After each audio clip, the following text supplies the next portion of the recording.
This is for all the veterans, my brothers and sisters in arms. Maybe you were in the Navy, where even your uniform knew you were going to get bent over to fix something.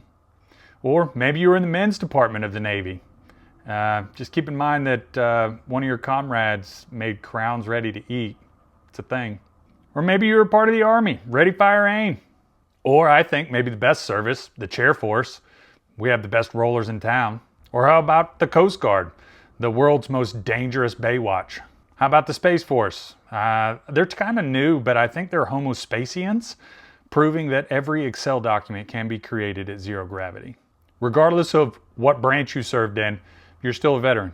Right now, there's 340 million Americans in the US, and less than 5% of them have served.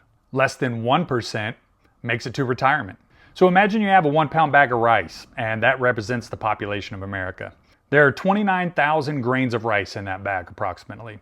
If you take out 1,450, that's how many people have served in the military. Of those 1,450 grains of rice, if you take out 290 grains, that's how many that made it to retirement.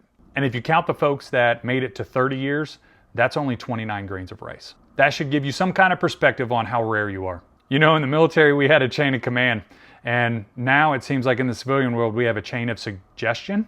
We're used to a structure that's part monarchy, part family, part cult, part Fortune 500 company. And when you transition, all of a sudden you've got to figure out what to wear, who to hang out with, where your tribe is, and why your boss keeps saying, I'm going to circle back next week.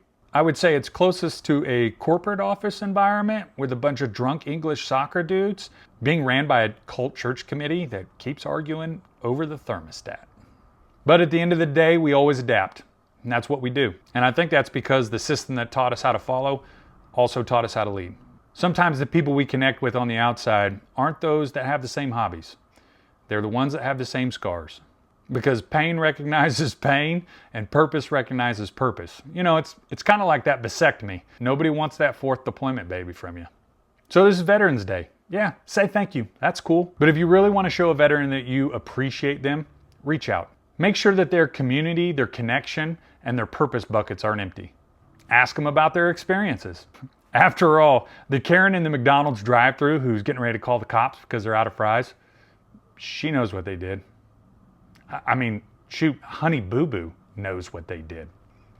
Carol Baskins knows what they did. And all veterans know Epstein didn't kill himself. So vets, I want to say thanks for what you did, what you're doing, and what you're about to do. Because I know you're sitting at the table at one of those restaurants that's giving them free meals away. So enjoy it. This is your only day this year.